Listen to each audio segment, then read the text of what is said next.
로마에는 수많은 성당들이 있습니다. 그 성당들 가운데에 바울 성당, 베드로 성당이 존재해요. 바울과 베드로가 로마에서 순교를 하고 그들의 무덤 위에 세워진 성당이라고 이야기를 합니다.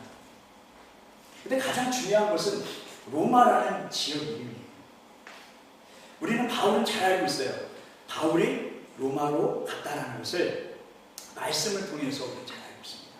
또 로마에 가서도 1차 투옥, 2차 투옥에 관련된 말씀들이 너무나도 잘 알고 있기 때문에 그래 바울이 간 것은 맞다. 그러나 베드로는 최초 예루살렘에 거하고 있었죠. 고넬료 사건 이후에, 고넬료 이야기 이후에 헤롯이 베드로를 죽이려고 했습니다. 그러나 하나님께서 그 죽음에서 베드로를 구원해 주셨어요. 그리고 사도행전 12장 17절에 말씀을 보게 되면 그곳을 떠나니라 이렇게 말씀하고 있거든요. 베드로가 그곳을 떠난 거예요. 그리고 말씀 찾아보면 그의 행적을 잘 알 수가 없습니다. 그런데 성경의 한 구절에 있는 말씀과 전승들을 따져보게 되면 로마에서 베드로가 그의 노년을 보냈다라는 것을 알 수 있습니다. 결국에 로마라는 그 장소에 바울과 베드로가 같이 있었다는 거예요. 그리고 그곳에서 순교를 했다는 것입니다. 근데 거기서 이제 순교를 했는데 순교되는 그 상황을 한번 살펴볼 필요가 있습니다. 우리가 너무나 잘 알고 있는 네로 황제가 딱 떠오를 거예요.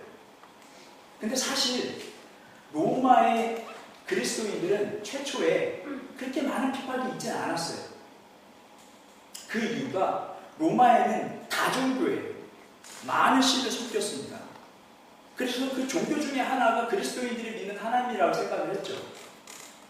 그리고 상당히 우호적이었어요. 그리스도인들에게. 왜냐? 유대교에 비해서 상당히 조용한 종교인들이라고 이렇게 평안하고 있었습니다. 유대인들은 독립하기 위해서 때만 어디는 그냥 독립운동을 하는 거예요. 그 사람들에 비해서 상당히 우호적인 거예요. 근데 이런 생각을 가질 거예요. 이렇게 우호적인 그리스도인들, 로마에서 그렇게 우호적인 생각했던 그러한 상황 속에서 왜 바울과 베드로가 순교해야만 했는가? 라는 것이죠. 그것은 바로 시간이 지나면서 그 다종교의 그 문화 속에, 종교 문화 속에서 황제도 신이 되고자 했던 것입니다. 그리고 나를 믿어야 그 다음에 너희들이 믿는 신을 믿을 수 있다. 관용정책을 쓴 거예요. 그러니까 황제를 믿어야 되는 거예요. 어떤 종교를 가지고 있든지 이제는 다 풀어놓는 게 아니라 그 다음에 황제를 믿고 난 다음에 그 다음에 하나님을 믿게 되는 것이죠. 그러니까 우리의 신앙은 어떻습니까? 유일하신 하나님. 오늘 첫 말씀을 통해서 우리가 함께 나눴듯이 이 땅 가운데 유일하신 하나님 알아계십니다. 여러분 믿으십니까? 그 신앙이 지금 우리도 가지고 있게 된 것이죠. 그 신앙을 그들도 가지고 있었던 거예요. 그러니까 황제의 신앙 그것과 우리 하나님의 유일하신 그 유일신 신앙과 상충하게 된 것입니다. 더불어서 네로 황제라는 사람이 이제 등극해서 더 핍박을 가하는 거예요. 더 나아가서 이 로마의 대화재 사건의 그런 주범이 바로 그리스도입니다. 이렇게 거짓말함으로 인해서 아주 심하게 핍박을 받게 되었다는 것입니다. 그래서 사도 바울과 베드로가 그래서 순교하게 되는데 순교 이전에 이미 죽음이 임박했다라는 것을 베드로와 바울은 말씀을 통해서 우리에게 알려주고 있습니다. 그 부분이 베드로후서 1장 14절 15절에 있는 말씀입니다. 베드로는 이렇게 고백해요. 이는 우리 주 예수 그리스도께서 내게 지시한 것 같이 나도 나의 장막을 벗어날 것이 임박한 줄 알니라. 점점 조용하니까 네로 황제 그 시대에 많은 사람들이 또 그리스도인을 싫어하니까 그렇게 고백하고 있는 거예요. 바울은 디모데후서에서 4장 6절에 이렇게 고백할 수 있습니다. 전제와 같이 내가 벌써 부어지고 나의 떠날 시간이 가까웠다. 전제라는 것은 여러분, 우리가 구약의 이 제사를 보게 되면 짐승을 잡잖아요. 기름을 다 제거하고 더러운 거 다 제거하고 피는 받아서 제단에 뿌리는 그러한 예식이 있습니다. 그것이 바로 전제예요. 사도 바울의 피도 이제 뿌림받게 되었다. 이제 머지않았다 라고 그들이 느끼고 서신을 통해서 그것을 기록하는 것을 보게 됩니다. 더 안타까운 것은 이러한 시대에 거짓 선교사들이 교회 안으로 들어왔습니다. 거짓 교사들이 들어오기 시작했어요. 그러면서 많은 사람들이 믿음을 흔들어놨어요.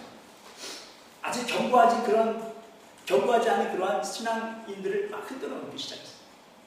사도 바울과 베드로가 자기도 이제 죽을 지경임에도 불구하고 교회를 세우기 위해서, 교회를 지키기 위해서 그들에게 서신을 쓰는 모습을 보입니다.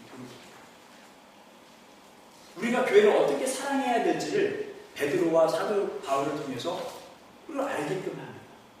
여러분, 교회를 여러분 사랑하시길 바랍니다. 어떤 상황 가운데 있다 할지라도 교회의 상황을 먼저 생각하시고 그것을 위해서 섬기며 나아갈 수 있는 우리 모두가 되기를 바랍니다.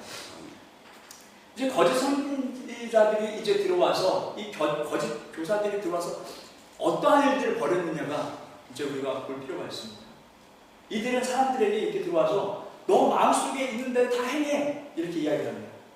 너의 마음속에 있는, 그러니까 성경이 표현할 일을 그것이 나쁜 것이다, 이런 정욕이다, 이렇게 정의라는 거죠. 성경은 너의 거짓 선교사들이 이렇게 빌어서 이렇게 말을 할 거예요. 너의 그 정욕을 마음껏 드러내서 네가 해. 거짓 교사들이 그렇게 말하기 시작했어요. 그리고 베드로후서 2장 13절에 있는 말씀을 보게 되면 성도들의 만찬 시간에, 이 만찬 시간, 이 성도들이 만찬하는 건 뭡니까? 거룩한 만찬, 성만찬이라고 말할 수도 있어요. 근데 그 시간을 숫자를 바꿔버린다는 말씀입니다.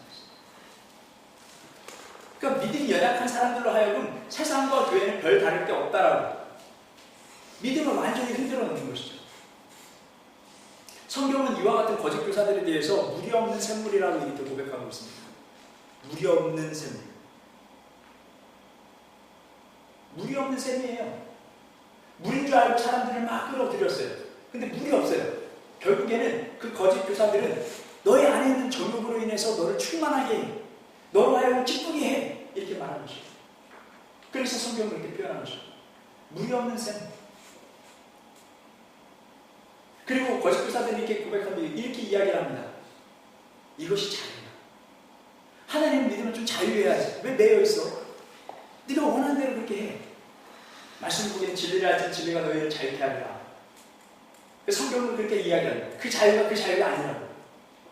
그것은 잘못된 가르침이라고 이야기합니다. 베드로는 이들에게, 이 거짓 교사들께 빠진 사람들에게 이렇게 경고를 합니다. 베드로서 2장 20절에 그들이 나중에 상태는 나중에 상태. 그러니까 완전히 거짓 교사들에게 그냥 교육받고 그렇게 시간이 흐르고 나중에 상태는 아무것도 알지 못했던 그 이전 상태보다 훨씬 더 각인되었다라고 표현하고 있습니다.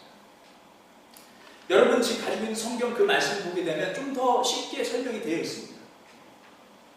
그러니까 쉽게 말하자면 이제 말씀을 듣고 복음을 듣고 이제 순전한 아이와 같은 그런 상태가 된 거예요. 근데 운전합니까? 운전하지 않죠. 아기가 식사할 때 어떻게 식사합니까? 막 치면서 막 튀고 밥을 튀기고 떨어지고 묻고 딱 끝나고 그 다음 웃고 있어요. 그럼 막 미워요? 웃지는 않잖아요. 근데 옆에서 거짓 교사들이 그러한 아주 연약한 믿음을 가진 사람들을 참 이렇게 꼬시는 거예요. 또 밥 먹는 것보다 더 재미있는 게 있어. 더 쾌락이 더 있어. 한번 이거예요. 어린애가 그걸 다 흉내내고 있다고 생각해 보세요. 말도 안 되는 것이죠. 말도 안 되고 이것은 예쁘지도 않은 거예요. 그러니까 차라리 모르는 애기의 상태가 더 낫다라는 거예요. 거짓 교사들은 그러한 믿음 없는 사람들을 자꾸 꾸짖어서 그렇게 세상적으로 이끌어갔다는 것입니다. 거짓 선교사들 때문에 그 영혼들이 불쌍하게 된 것입니다. 베드로는 이렇게 말합니다. 주 앞에 설 때, 우리가 우리 찬양을 보았지만, 우리가 함께 불렀지만은 그렇잖아요. 주님 오실 때까지.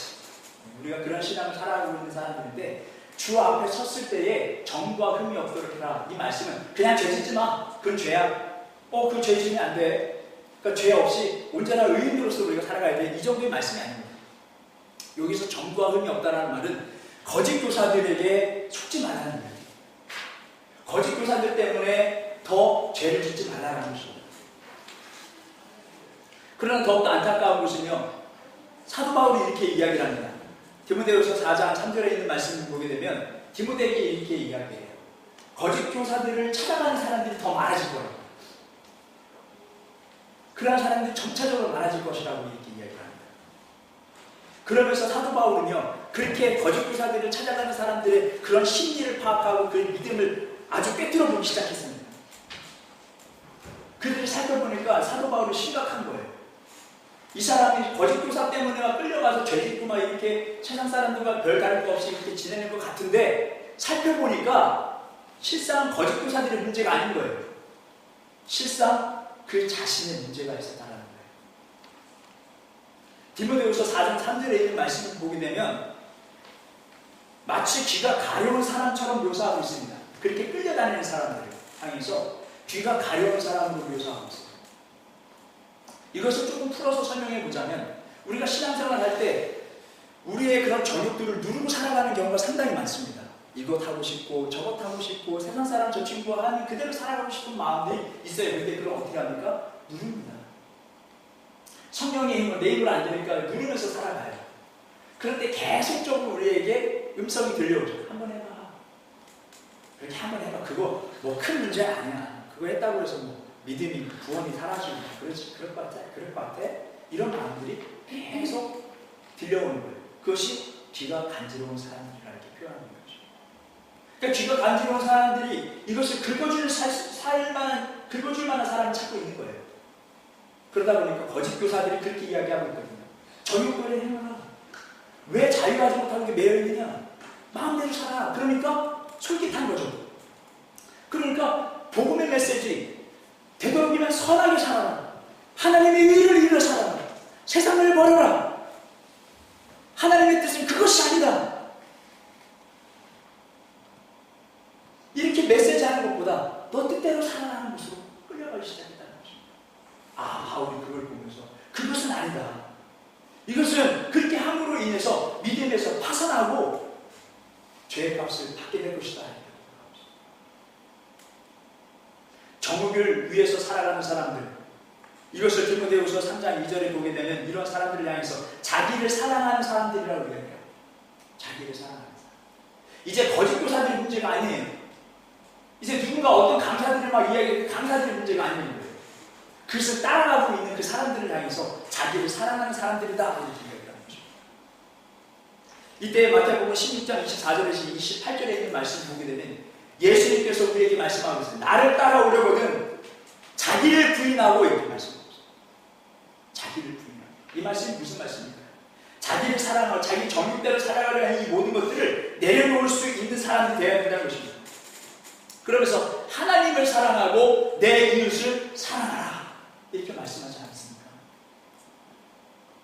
어제 토요일 오전 우리가 함께 나눴던 말씀 중에 여제자 다비다에 대해서 우리가 다비다에 대해서 참 은혜롭게 우리가 함께 교제를 하고 또 말씀을 나누는데, 다비다는 여제자였어요, 말 그대로. 근데 이 여제자가 참 놀라운 것은 하나님 말씀대로 살았다는 거예요. 하나님의 말씀대로 하나님을 사랑하고 과부들을 돌보면서 살았습니다. 그가 가지고 있는 모든 재력들을 총동원해서 불쌍한 사람들을 도우면서 선한 일을 행하며 살아갔다는 거예요. 근데 그가 죽게 되죠. 그 주변의 제자들이 베드로가 어디 있다라는 이야기로 베드로를 초청합니다. 베드로가 무릎을 꿇고 간절히 기도했습니다.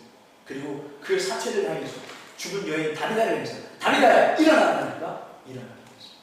그 말씀 통해서 우리가 함께 은혜 나눌 시간을 가져는 거예요. 다비다처럼 우리가 죄를 지으려고 여기에 집중하고 내 귀에 집중하고 내 마음에 집중하면서 살아가는 것이 아니라 이제 세상과 좀 반하게, 세상과는 좀 다르게 하나님의 말씀대로 살려고 노력할 수 있는 다비다와 같은 여제자와 같은 제자교의 삶을 살아갈 수 있는 저와 여러분들 되길 주님의 이름으로 축원합니다. 성경에 분명히 이렇게 말씀하고 있습니다. 깨어 의를 행하고 죄를 짓지 말라 이렇게 말씀하고 있습니다. 고린도전서 15장 34절에 말씀하고 있습니다. 그리고 이사야 1장 16절에 너희는 스스로 씻으며 스스로 깨끗하게 하여 내 목전에서 너희 악한 행실을 버리며 행악을 그치라 이렇게 말씀하고 있습니다. 남에 대해서 비판하고 비난하고 하지도 않았던 말을 행하고 거짓을 행하고 뒤에서 이야기하고 세상 사람들과 뭐가 다릅니까? 보지 말아야 될 것을 보고 성경을 읽으라는 걸 읽진 않고 하나님 내용이 함께 하신다고 이렇게 속고 있고 내 안에 거짓 고사를 통해서 우리가 속고 있어요. 자기를 더욱더 사랑하는 거예요.